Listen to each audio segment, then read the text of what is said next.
রাম মন্দির। রাম মন্দির বললেই আমাদের অযোধ্যার রাম মন্দিরের কথা মনে পড়ে, কিন্তু কলকাতার নিউ টাউনেই ঠিক ইকো পার্কের 4 নম্বর গেটের পাশেই একটি সুবিশাল রাম মন্দির গড়ে উঠেছে।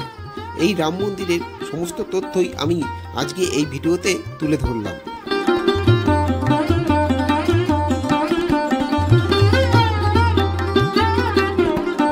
প্রথমেই শুরু করি এই রাম মন্দিরে কিভাবে পৌঁছাবে। সোজা সাপটা তোমাকে নিউ টাউন ইকো পার্কের 4 নম্বর গেটে চলে আসতে হবে। এই 4 নম্বর গেট থেকে 10 মিনিট হেঁটেই পৌঁছে যেতে পারবে। বনগাঁর দিক থেকে যারা আসবে তারা বিরাটির পরের স্টেশন দুর্গানগর স্টেশনে নেমে সেখান থেকে টোটো ধরে এয়ারপোর্ট 1 নম্বর গেট থেকে সহজেই নিউ টাউনের বাস ধরে ইকো পার্কের 4 নম্বর গেটে পৌঁছে যেতে পারবে। আর বিধাননগর স্টেশন থেকে গেলে বিধাননগর স্টেশনে নেমে সেখান থেকে সাবওয়ে ধরে সোজা রাস্তার মোড়ের দিকে পৌঁছে যাবে।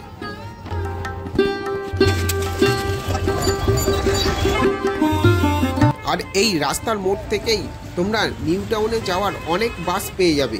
সেখান থেকে নিউ টাউনের বাস ধরে তোমরা ইকো পার্কের 4 নম্বর গেটে নেমে যাবে এবং নেমে সেখান থেকে 10 মিনিট হেঁটেই রাম মন্দিরে পৌঁছে যেতে পারবে।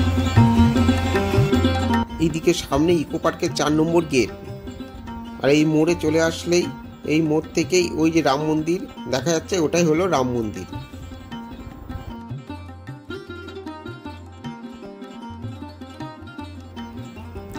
মন্দিরে প্রবেশ করেই আমরা বজরংবলীর মূর্তিটা দেখতে পাচ্ছি। এই মূর্তিটির উচ্চতা প্রায় 151 ফুট এবং তার সামনে বিভিন্ন পৌরাণিক মূর্তি দিয়ে সাজিয়ে সুন্দরভাবে ফুটিয়ে তোলা হয়েছে।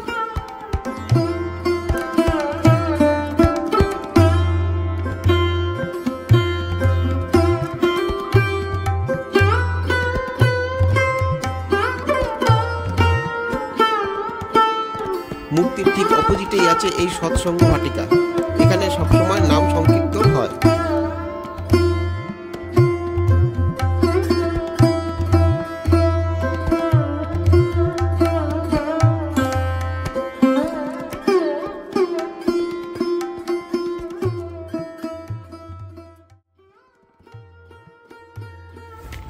আর এখানে এই জলাশয়ের উপরেই গড়ে উঠেছে একটি বিরাট মহাদেবের মূর্তি, আর তার পাশে আছে মা গঙ্গার মূর্তি।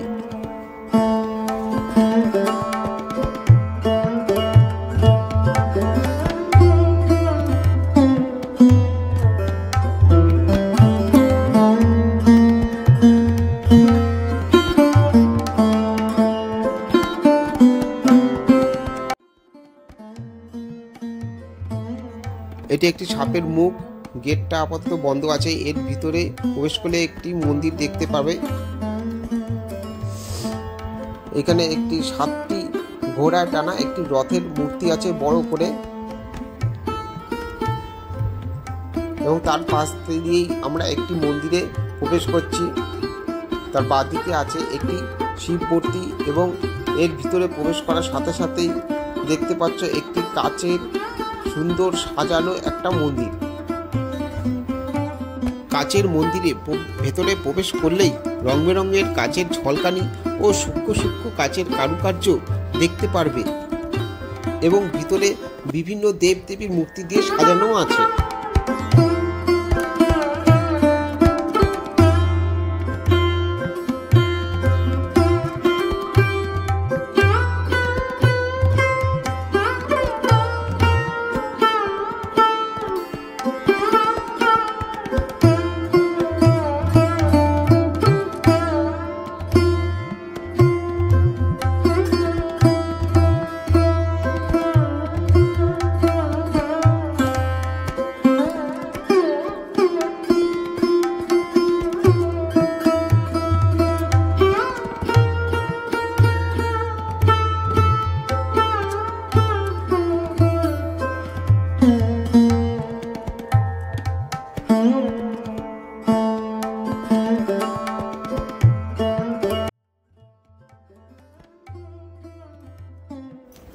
এখানে টয়লেটের সুব্যবস্থা আছে। আরেকটি গুরুত্বপূর্ণ কথা হলো এখানে যে বজরংবলীর মূর্তিটি দেখতে পাচ্ছ এর পিছনে যে ঘরগুলি আছে এখানে থাকার ব্যবস্থা আছে। এখানে 2-4-5 দিন তোমরা কম খরচে থাকতেই পারো। এসি নন এসি দু রকমেরই ব্যবস্থা আছে। এমনকি তোমরা এখান থেকেই নিউ টাউনের সমস্ত দর্শনীয় স্থান ঘুরে নিতে পারো। ফোন নম্বর আমি দিয়ে দিলাম, যোগাযোগ করে নিতে পারো। তাছাড়া এখানে যে কোনো অনুষ্ঠান যেমন বিবাহ, জন্মদিন এর জন্য তোমরা ঘর ভাড়া নিতে পারো। এখানে প্রায় 5000 স্কোয়ার ফিটের হল ঘর আছে। প্রায় 500 লোকের ব্যবস্থার ক্যাপাসিটি আছে। প্রয়োজনীয় সব ব্যবস্থা এখান থেকেই তোমরা পেয়ে যেতে পারো। যে কোনো অনুষ্ঠান করতে চাইলে এই নম্বরে যোগাযোগ করে নেবে। তাহলে বন্ধুরা, রাম মন্দিরের এই ভিডিও পর্বটি আজকে এখানেই শেষ করছি। দেখা হবে পরের ব্লগে। ভালো থাকবে।